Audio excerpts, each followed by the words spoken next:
Welcome to the WorkJoy Jam.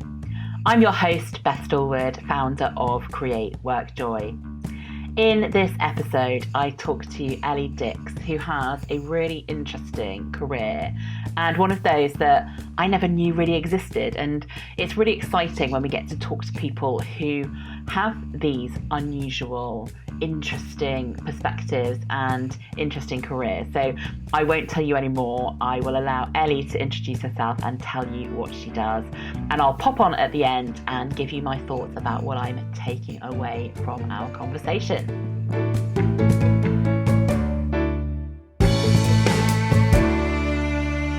Hello and welcome to the WorkJoy Jam.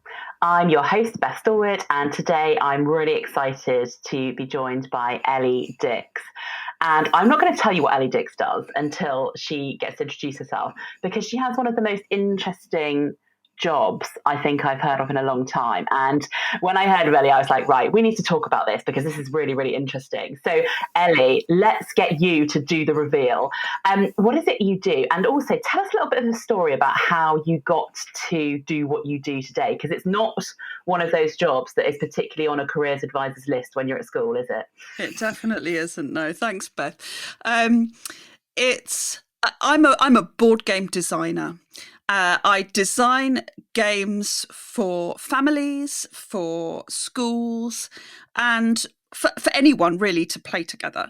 And I started, and it's definitely not one of those jobs that's on a career advisor's list. I mean, there's sort of operate heavy machinery and become a teacher or a nurse. And board game designer never appears on those lists. No, never. And often people are really surprised when they hear what I do and they say, oh, I've never met a board game designer before. I didn't even think that was something that you could do. And yes, it is something you can do, though many people who are board game designers also have another job. So I'm very, very privileged to be able to do it full time. And it is a wonderful career to have. So how did I get into it? Well, it's a bit of a windy route I took, actually.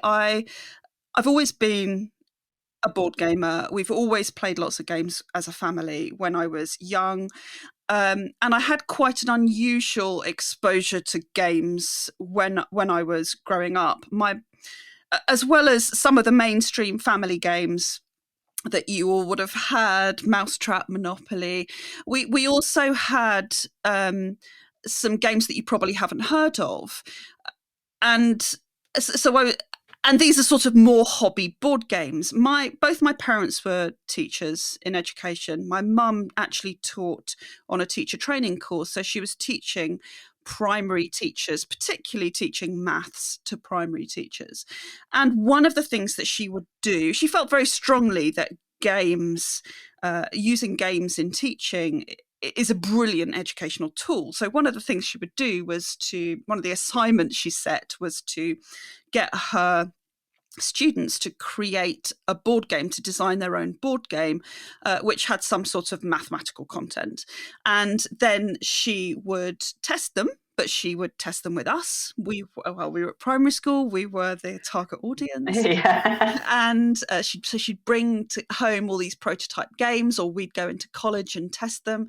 And I remember her, taking notes about what we were saying, asking for our feedback. Sometimes we actually even went into college to give feedback directly to the student teachers. And so I had this exposure to games that were being created and being prototyped and being developed over time, and really thinking about what's the essence of a good board game. In addition to that, my dad is a bit bonkers and mad into gamification. Now, I don't even know if he knew that there was a term for what he did, but the kind of elements that made him do this were really that he gets very bored very quickly, and that he wants to keep life interesting. So he really doesn't like doing chores, and he really doesn't like knowing exactly what's going to happen. So to get to bypass this and be able to still live in the world today and do a job and do chores that you have to do, he would gamify things. And he mainly did this through use of random numbers. So, for example, if we were going to go for a family walk, we wouldn't just go to the local woods and have a walk. There would be this whole rigmarole about, let's all gather round the computer program that's Dad's designed for this benefit and for this situation. Press a button and it will spurt out a 6-digit random number, which will magically be a grid reference within 20 miles of where we live, which we then have to go and walk to. Not from home, but we'd go and travel to, and then we'd have to somewhere close, and then we'd have to navigate to the exact grid reference. And so we wouldn't know where we were going to go beforehand. And there's this exciting element of randomness, which he's always used. And he does that in all sorts of ways. He does that in... he's done that for what music should I listen to? What book should I read? All of these different things are randomized so that he isn't bored. And even now he does his cleaning in that way. I've written a program about that when, that the stairs need hoovering every week, but the garage needs cleaning out once a year, and the downstairs windows need doing every 4 months or whatever it is. And he'll press a button and the computer will tell him what he's doing that day, so he doesn't get bored. And so these two influences really gave me this kind of exposure to game design, gamifying things. We used to customize games that we made. I became a teacher myself, and I'd use games in the classroom. I would create my own games to use with learners to teach them a particular aspect of the curriculum that we were doing at that time. And I was really bowled over by the power that games have in the classroom. And so, and then I joined my husband and ran an education company training teachers how to manage behaviour. We sold that company in 2017, and I knew that this was now the time that I was going to be able to jump into board game design full time, which I've been doing on the side for so long. That's a long answer to a quick question. Sorry. I love it. I was just like, I'm sitting here imagining like a primary school aged Ellie, looking at your dad's computer going, I wonder where we're going for our walk today. And I'm also loving the idea of totally randomizing which housework chores you're going to do versus the same old boring side of things. Yeah, absolutely. And we all of, I'm one of 5 children, though I don't think we're children now. We still call ourselves the children, age 40 something. And we and several of us use this cleaning program to work out what we're doing and when. He also has a computer program that tells him which member of the family he should ring, because he'll forget to phone us, but he doesn't forget that, every other evening to sit in front of the computer and get the computer to tell him who he needs to phone. And he always puts in when he's last called us, and it will kind of have some waiting system. But it does cause problems because my stepmom, for example, he's previously handed a ringing phone to her and said, "Here's your Uncle Norman. The computer said you needed to speak to him." Yeah, it's like, who wins, the computer or your will, and whether you ring. I love it.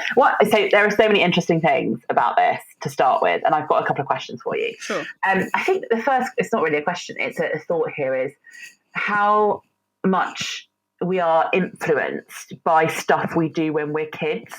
Yeah. And how that, it obviously wasn't the first career you had because you went into teaching, although I suppose there's some link there with your parents being in that world. But how that passion and that interest can be really harnessed at a really young age, and then that can lead you into great things in your future. Yes, I think that's really true. But I'm not sure. I think sometimes it's just about exposure to something. So something that even though it's obviously not normal, it felt normal to me. All these things that we were doing felt completely normal. And it wasn't until, as it is with many children, often people say this about their own experiences. I thought it was normal. And it wasn't until I was older and I started telling stories about what we used to do that I realized that it wasn't at all normal. These parties that my dad used to lay on for us, actually, I did realize they weren't normal, because I go to other people's parties and we'd be playing pass the parcel and things. And people would come to my parties and parents would sort of hang around half in trepidation and half because, they really wanted to see what we were up to. And I remember this one party in particular, the astronauts party, that parents were sent these invitations and they were told to let their child come wearing a bin bag over their normal clothes, basically, as an astronaut. And we kind of, and the first thing that happened while the parents were still standing and watching us, they were welcomed into the garage to do a weight training program to see how much weight they could lift and carry on their backs, because we were going on this extreme expedition through the house, which had been changed into a grotto. We were going to land on a strange planet and go and visit the god who was in the loft, and we had to give gifts to the god, and we had to carry these gifts, and they were just paving slabs that my dad had kind of broken up. So children had to put strap these paving slabs to their back and wear bin bags and go through the house under blankets. And I remember there was always someone that was sick because the food was disgusting. And there was always someone, because my dad would do like mystery fantasy food, pork sausages and strawberry jelly and things. And there was always someone that cried because they got lost somewhere in the house because they were under a bed that had been draped in blankets or something and couldn't find their way into the pirate grotto or whatever it was. And I thought it was normal until I started going to other people's parties. And I think that, you're exposed to these things as a child and they stay with you. Your experiences stay with you. And of course, they form the kinds of things that you think about. And I think one of the really interesting things is that we don't change that much, from when we're children to when we're adults. What we like doing when we were children is often what we like doing when we're adults. And if you're not, and those things that you're exposed to form the kinds of things that you enjoy, the kinds of things that you want to do. So if you always go out on family cycle rides, and that's a very pleasant experience for you as a family, and it brings you joy, that kind of activity is always going to be associated with that kind of feeling. Yeah. I think it's very much we are, the things we enjoy doing are formed when we're younger. Yeah. And then tell me a little bit more, because you then used, before you became a game designer, you were using it in your role as a teacher and then in your role as kind of educating teachers.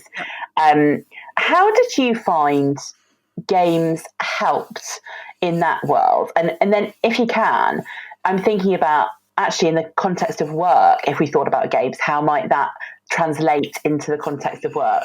Yeah. Well, there are huge benefits to games. And for clarity, I'm not just talking about traditional board games like Monopoly. I'm not saying that you should get Monopoly out in a classroom or in a workplace and start playing. When we're talking about tabletop games, there's this whole range of different kinds of games, whether they're tile placement games, whether they're role-playing games, party games, card games, or games with boards, all sorts of different things. And these different kinds of games have different benefits. Some of them, of course, are going to be have curriculum content, if we're talking about use in schools, that are going to help. But really, I'm talking about games in general, playing any kind of games, and what the benefits are there for learning and for in the work environment. So first and foremost, playing games brings people closer together. many interactions that we have with our children or with our colleagues or with our learners are functional or transactional, and that only increases as our children get older. And it's all too easy to get caught up with what needs to be done, either in the workplace, in the home, in school, and forget about having moments of fun together. And fun is so important because it brings us closer. It helps us to connect with other people, to disconnect the person from the role. And really, it's about developing connections, improving relationships. And games help us to do that because they take us away from this sort of transactional and into a world of play. And it helps us to build trust and unity with each other. Secondly, games don't matter. And you can't overemphasize how important that is. In the workplace, where everything is measured, really, you know what your objectives are. You know that you're being graded on what you're doing, or you're grading yourself in some sort of way on what you're doing, and it's all about deadlines and achievements. And in school, where we're always striving for exams, we're getting through the curriculum, it matters. What we're doing matters. It has consequences. But in a game, the outcome doesn't matter at all. So the stakes are really low. It doesn't matter if we lose. Games provide us with this platform to fail. And we can fail over and over again. And odds are that most time you're playing a game, you're going to lose, because if it's a competitive game, one person's going to win. So as we become more comfortable with failing, we start to learn from it. And we tend to, avoid putting ourselves in position where we don't succeed in our daily lives. We don't want to do that. We don't want to put in a contract that we, put in a proposal and then we don't get it, or we don't want to take a test and we don't do very well. But in games, it really doesn't matter. And that's so liberating, and it makes us behave differently. It makes us more experimental, more free. And playing games, whether we in a school context, whether the game has got any kind of innate and educational content or not, games help us to develop learning skills.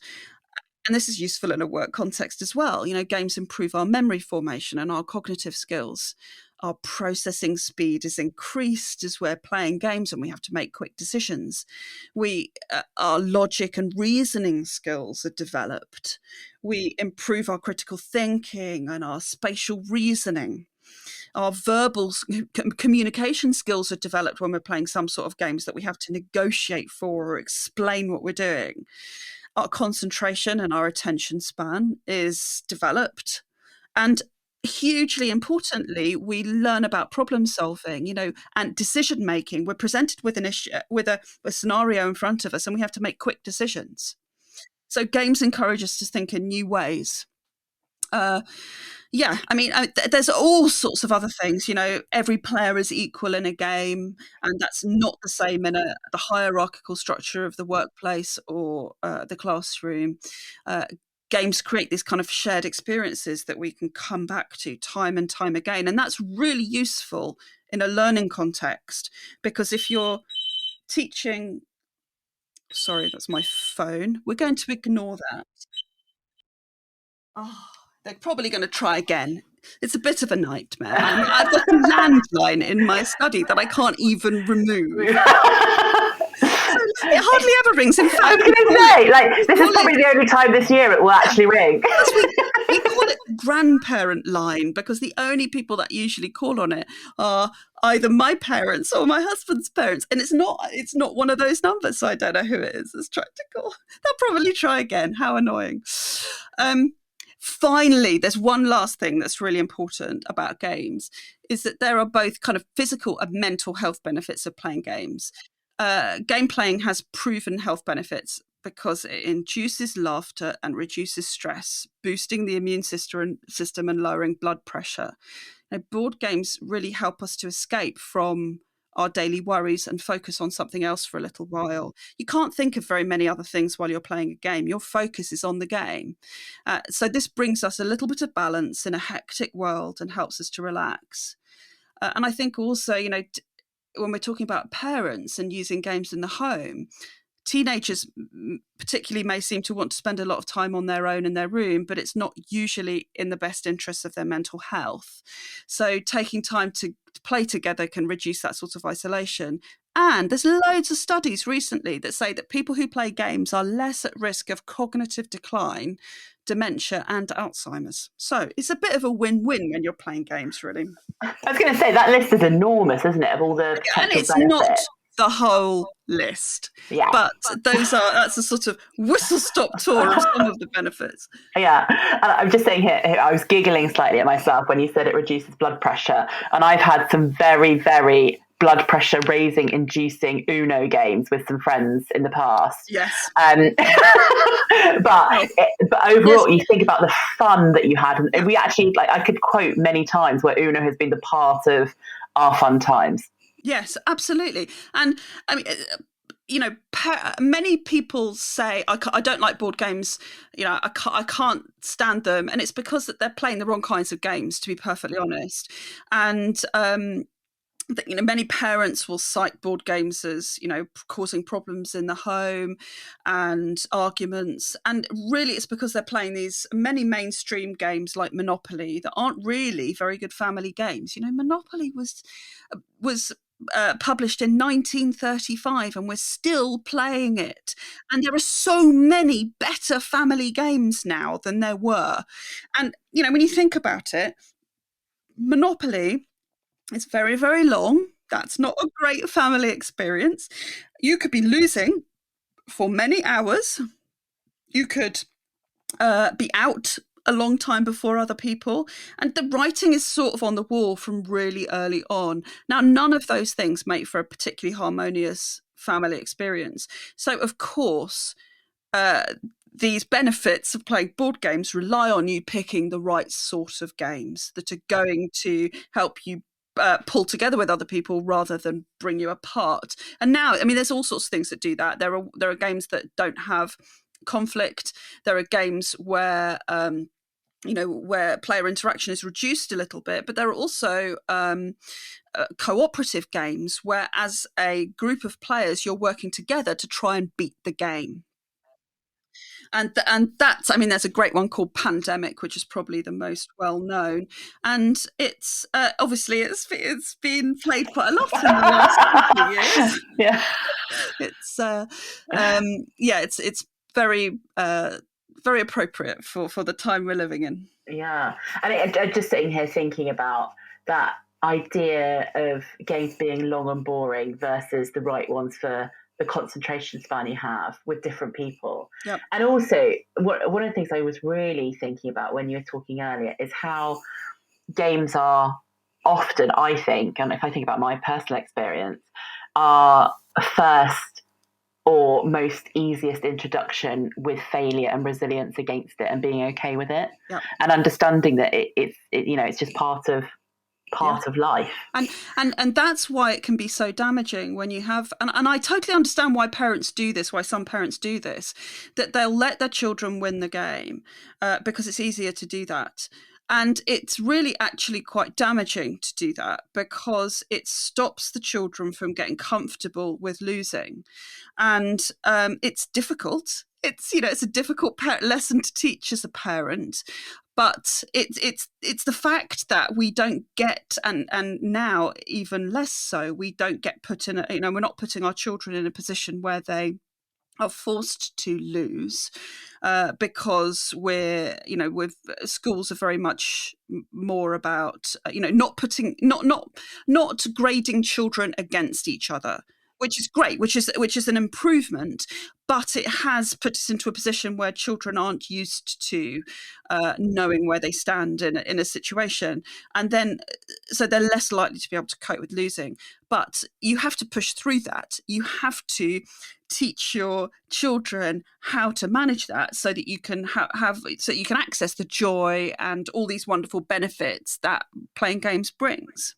Yeah, and I'm just sitting here thinking a couple of weekends ago when it was raining, and I had my friends and my goddaughter around for a barbecue, so we ended up inside. And at 11 years old, she absolutely whooped me at a game called Rubik's Race Yep. about 10 times. And I'm thinking, I didn't need to let her win. She was going to win. There was no hope whatsoever that I would win in this situation. Her brain moved so quickly to getting it done. Absolutely. And it's to do with the kinds of games you're playing. So, if you're playing games of, of luck where there's no, where it's just, well, it's going to be person A or person B that wins, and there's nothing that you can do in terms of your own choices within the game to win, then you're going to have more of a problem when you've got a child who can't cope with losing, because there's nothing they could have done to win. And actually, I think it's counterintuitive. We think that will make them feel better, but it doesn't. It's actually better to have made decisions and lose in the game than it is to have not made any decisions and lose, because then it just feels totally unfair. You can see, even if you're upset, that your decisions have had an impact on your eventual outcome in the game. And okay, there might be elements of randomness in a game, but really these good games have got some choice for players so that they can have agency over their own destiny. And that's what we want to see. And then, okay, you might be frustrated because you've made some poor choices, or the choices that you've made have prevented you from winning. But then you can get better and better, and there's the opportunity for you to get better and better, and ultimately to win. I mean, a child who's played their grandfather every week at chess for 5 years and never beaten them, and then suddenly one day they pit them at the post. There is nothing that compares to that kind of sense of personal satisfaction. And you get there because you failed so many times.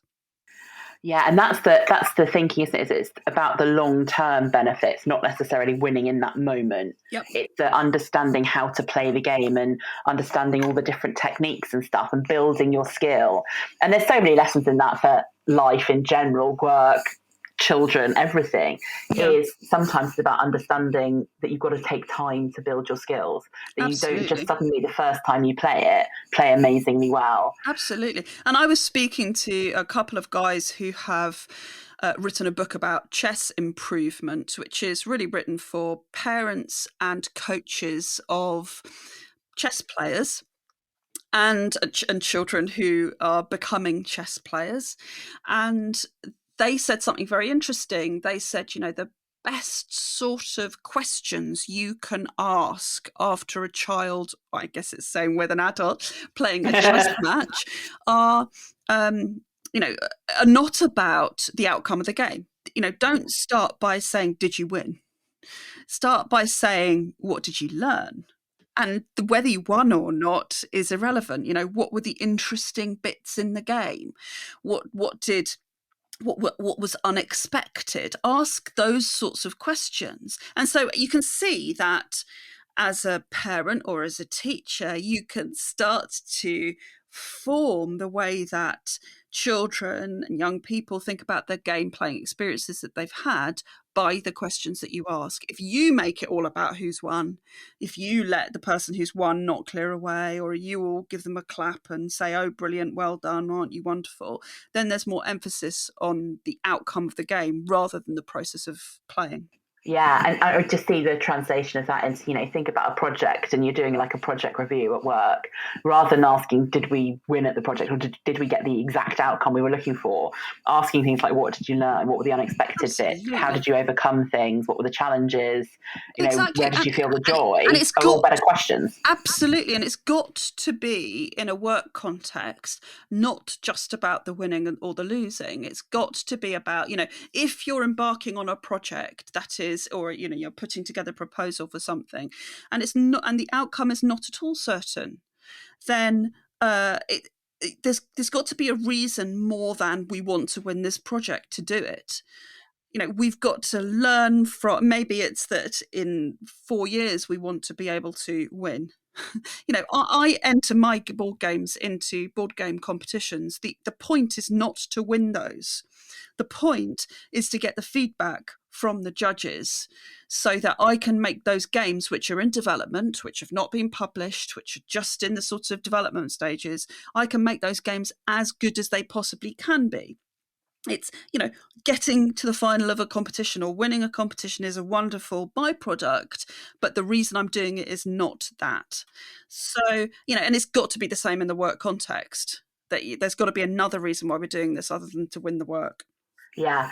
And then you think about, actually, if we were to, maybe some of our meetings, if we were to do a game within them at some point, if there's this big challenge that we're looking at, how do we look at it from a different angle, maybe using some games? And the other thing I was just really thinking about there, when we're talking about games, I think the pandemic gave everyone a really interesting opportunity to use games to connect, because I cannot tell you how many Zoom quizzes and Zoom game things I have been on. Yeah. They seem to fizzle out after the first 6 months, but for the first 6 months of the pandemic, when everyone was in lockdown, there was a lot of trivia stuff going on. So many different things there as a form of connecting with each other, which wasn't just trying to have an awkward chat over Zoom. Yeah, absolutely. And that becomes, we need structure.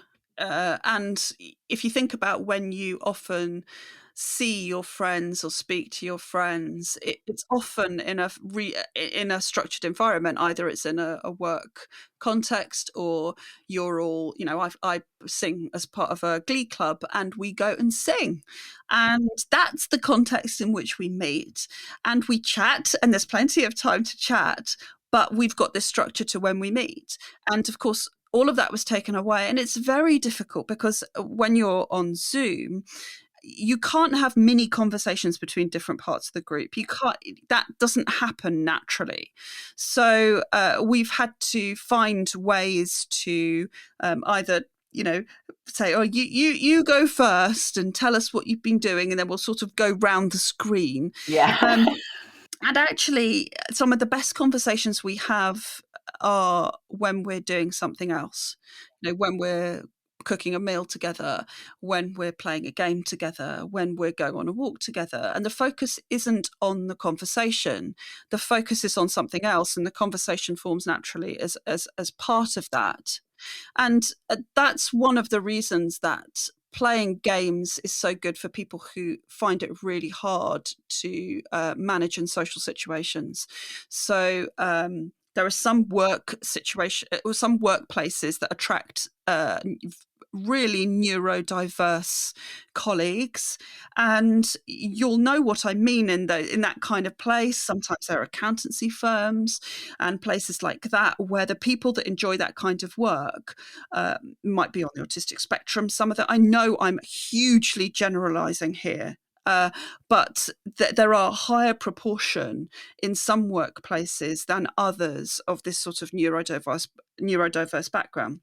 And what you'll see with many of those people is that they're not interested in small talk. They find social situations quite difficult because they don't always know what's expected of them.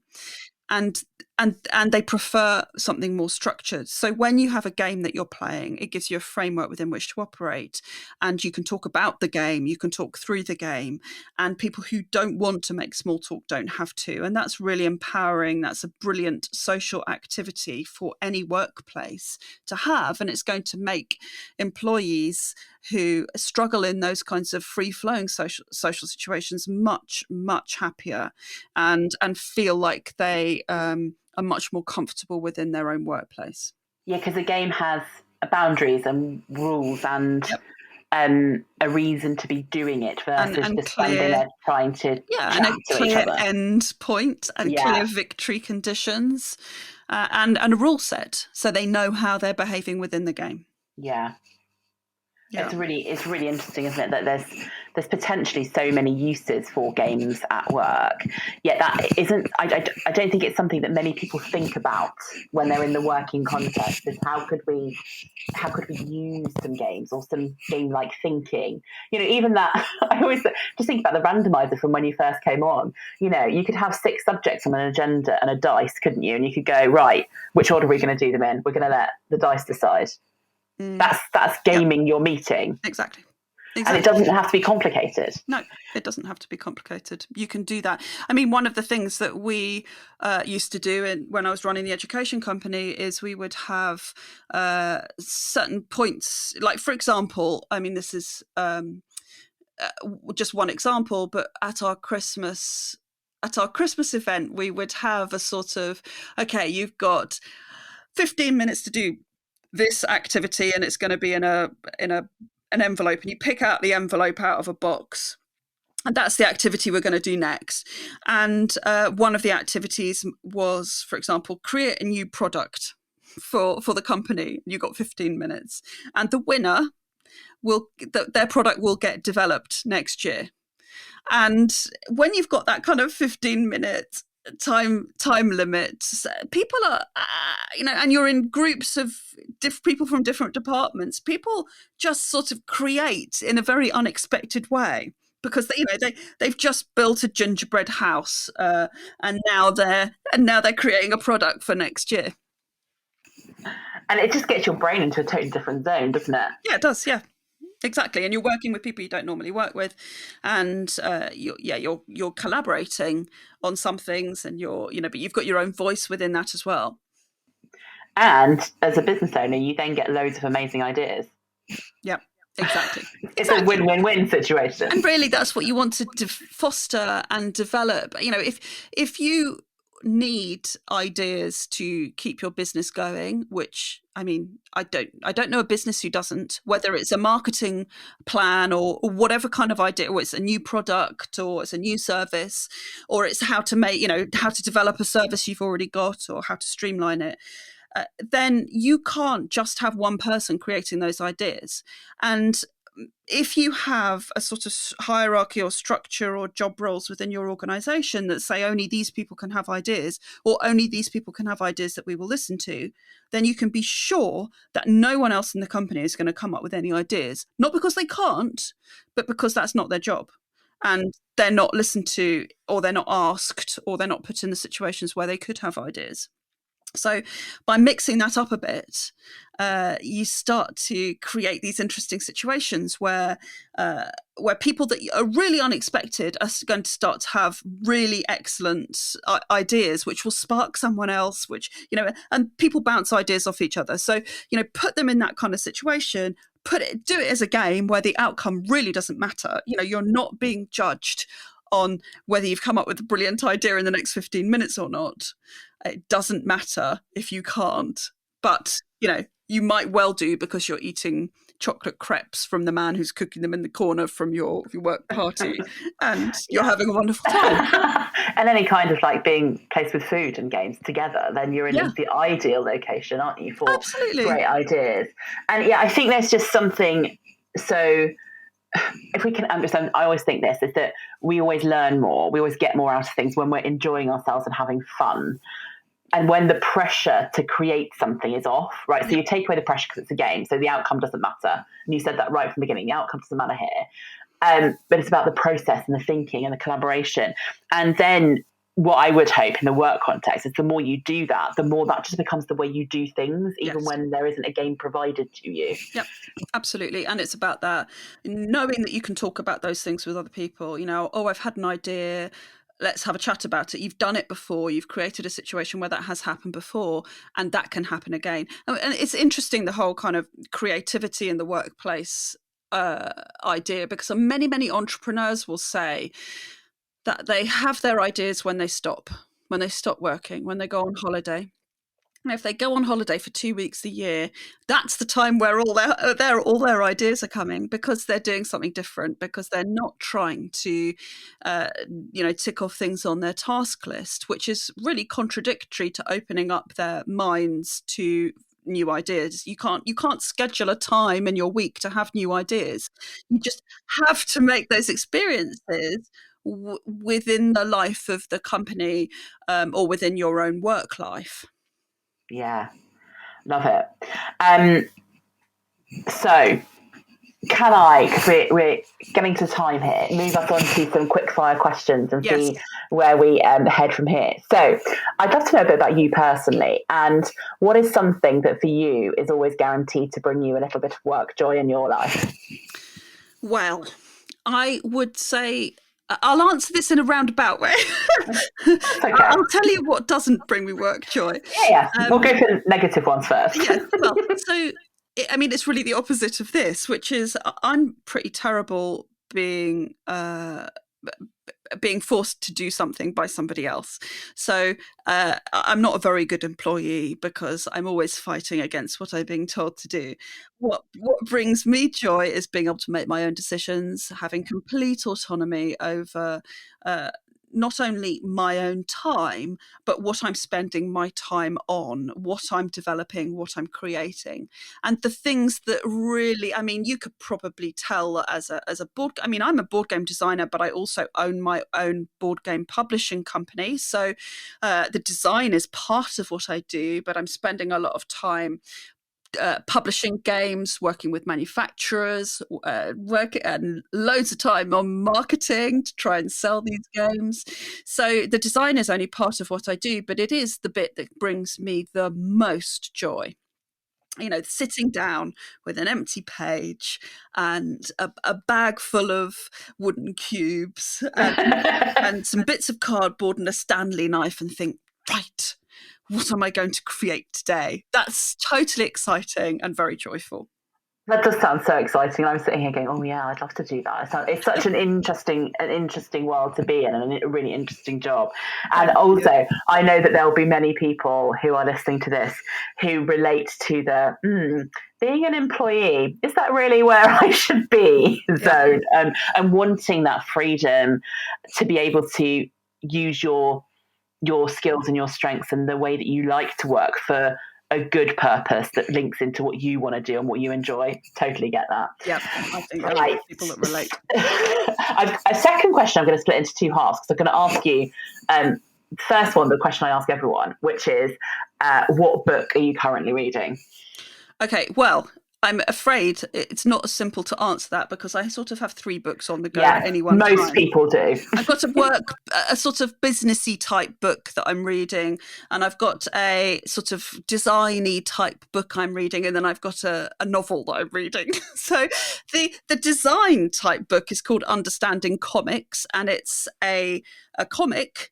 It's written as a comic with pictures, and it is all about comics and what they're about, and how they communicate, and how they and why it's such a powerful form. It's very interesting. Really interesting. Yes, there you go. That.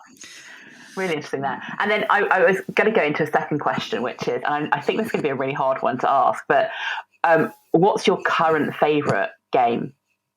It is a hard one because most people who play lots of games that'll change quite rapidly. I mean, I have probably between 350 and 400 games in my collection, and I'm afraid I get new ones all the time.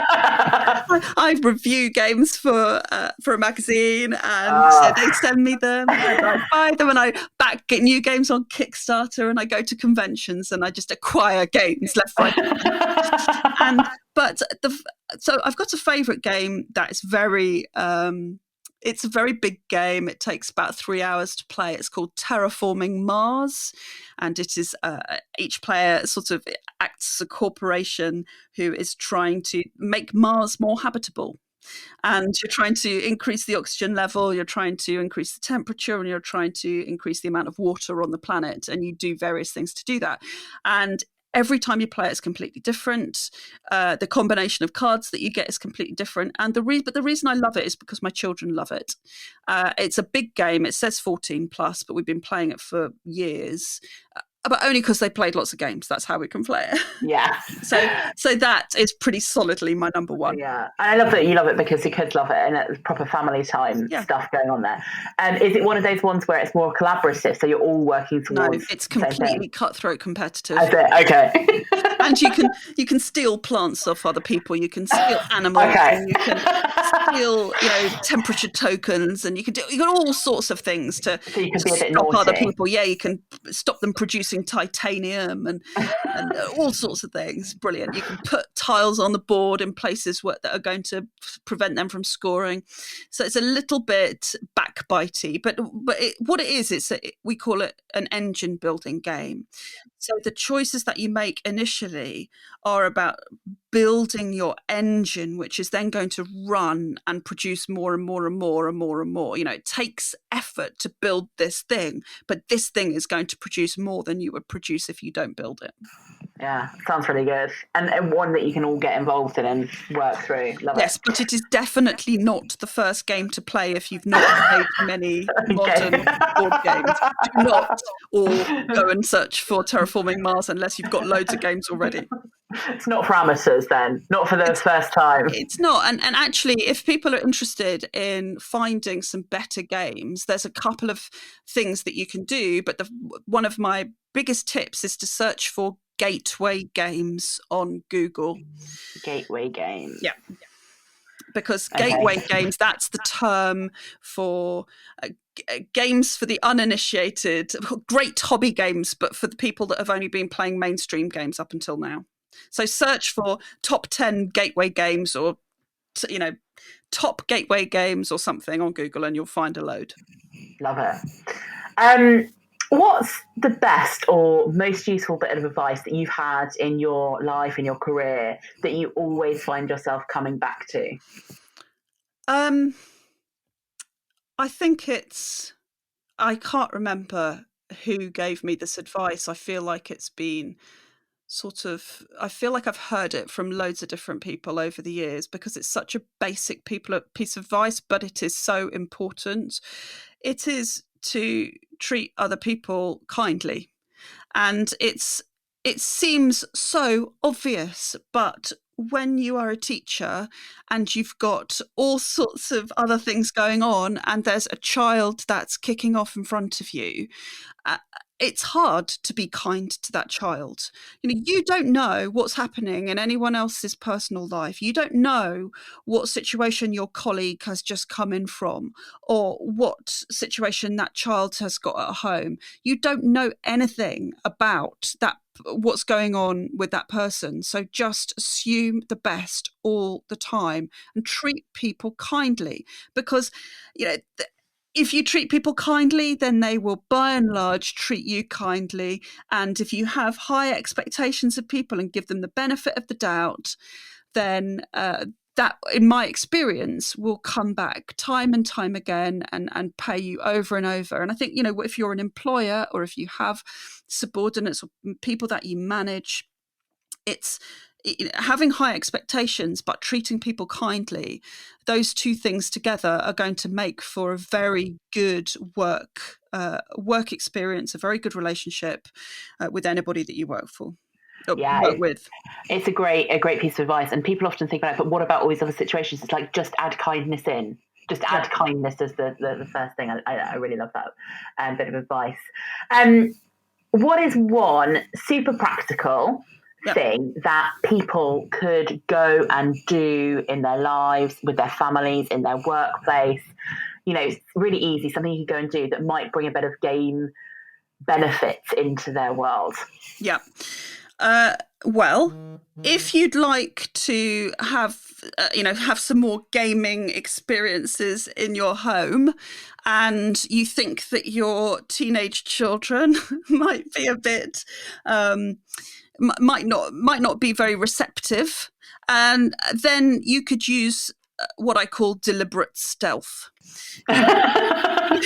Sounds instead fun. of saying, Tell me come more. on, everybody, let's play a board game, in which they don't know. Remember, if you haven't played lots of games and you've only got games that aren't brilliant family gaming experiences, like we've talked about with Monopoly, for example, then people's expectations of what a game is going to be are not always exactly as you might want them to be. So think about, okay, how can I stealthily expose them to some great games without making a whole big thing of it? You might not want to clap your hands and say, let's play a lovely board game, everybody, because you might get not the best response. So there are a couple of ways that I do this, that I have done this, or suggested that people do this.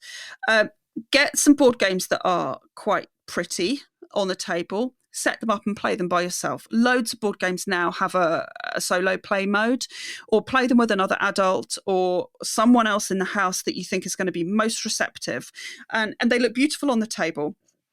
Position yourself to be found by the children or by whoever you think is going to be the most reluctant to join in. Don't ask them to join in. Just, let them saunter over, ask what you're doing. This could be as simple as playing a game called, so there's a patience game, card game called Spaces. And it's probably my favourite patience game, solo card game. And it involves, you need a big table. You're going to put all 52 cards out on the table, face up, in 4 rows of 13.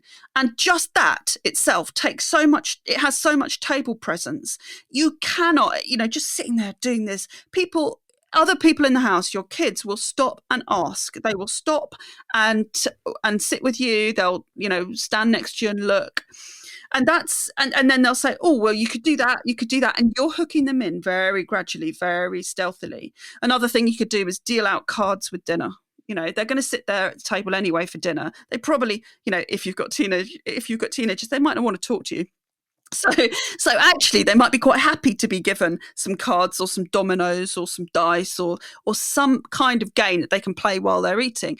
And then that will extend dinner for a bit. It will keep you together for a bit longer. And you will game playing will start to become something that happens in your family. Of course, you can do the same thing in other environments as well. Yeah, I love the idea. I've written down some table presence. Yeah. It's just having it there. It does make such a difference, doesn't it? Yeah, and don't have your board games in a cupboard where nobody can see them. Have them on show. Have some of these puzzle games like Rush Hour or something on the coffee table. Have a game called like Zombie Dice on the kitchen counter. It takes 5 minutes to play. You can play it when you're waiting for waiting for the microwave even. Just have these things out and around the house. Have a sort of leaderboard on the back of the toilet door where, you've got a single player game and you're writing your personal times for that month or that week in that game. Just exposure, make it so that it's clear that you are a board game playing family and that's part of your brand. Yeah, I'm just thinking about that on our fridge. There is currently a leaderboard between me and my husband as to who's winning at Boggle. There you go. Yeah. But you could do that in the workplace as well. You could totally do that in the workplace. And you can totally have, just have some games out at lunchtime if you've got some space for it. Or start a meeting with something random. I mean, I know as a facilitator, some things I do, if we're going to do a who's going to go first with a presentation, if people pick a card and you do highest, lowest, like that's the starter of it's a gamification-y type thing, but it's really simple to do. I love it. It's really good.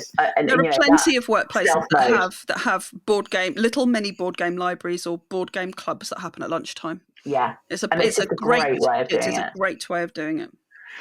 And finally, my final question for you, Ellie, is thank you so much. And where can people find out more about you and your board games and all of the amazing things that you produce in this world? Yes. Well, I have a website, which is the name of my board game publishing company, The Dark Imp. So you can find it at www.thedarkimp.com. And you can get in touch with me there through the contact page. There's an online shop so you can see all of the different games that I've created. And I specialise in creating games in small formats that are very giftable. So games on coasters, games on placemats, games in Christmas crackers, And so that there's all sorts of things there, and you can get lots of downloadable print and play games for even just as little as £1.99. So I'm sure there'll be something there for you to try. I've also written a book called The Board Game Family, Reclaim Your Children from the Screen. So, and you can get that on Amazon or again through the website. I generally hang out on Twitter. That's where I'm most active in social media, and I'm at Ellie Dix Tweets. I'm also on Facebook and LinkedIn, but yeah, I'm spending most of my time on Twitter. Brilliant. And we'll put all those links into the show notes as well. Ellie, it's been lovely chatting to you. I could chat for ages more and find out more about all of these amazing things around games. But I just think it's a really great thing for our listeners to think about is how could you use games for all, I mean, that list of benefits is enormous for some of those things, and just see how it works for you. Yeah. And for me, that stealth mode side of things, like go and put some stuff out there, play it and see what happens, is a great way of getting people started and interested. So thank you so much for coming on the WorkJoy Jam. Thank you very much for having me, Beth. It's been lovely to be here. Thank you for listening to the WorkJoy Jam, and thank you very much to Ellie for joining me and talking all about how games can really help us in our lives, with our families, and obviously in the workplace as well.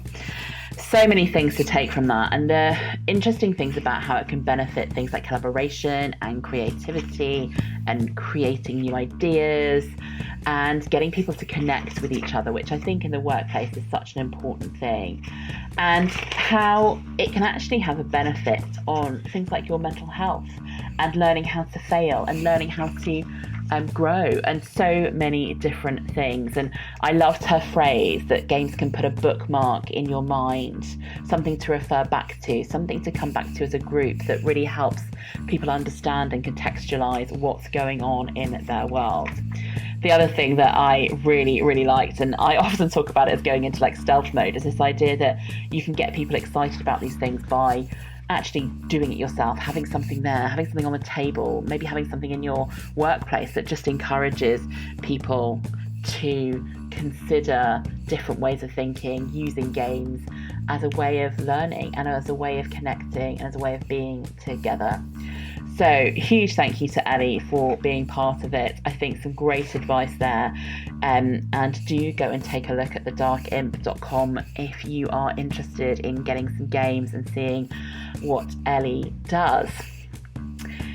Do go and have a listen to the other episodes of the WorkJoy Jam as well. We have many people from different backgrounds, different experiences, different industries to talk to and find out what they do to get WorkJoy in their life, as well as some of their advice and their guidance from their expertise. If you're looking to really up the level of joy in your working life, you might want to consider coming and joining our club, WorkJoy. In this club, we're an amazing community of people who are all trying to do the same thing, which is creating and cultivating more joyful working lives. We have a range of speakers, we have networking events, we have collaboration on our app, and it's a great place to be. So do go to www.createworkjoy.com to find out more about the club, and do come and join us. We'd love to see you there. Have a great day.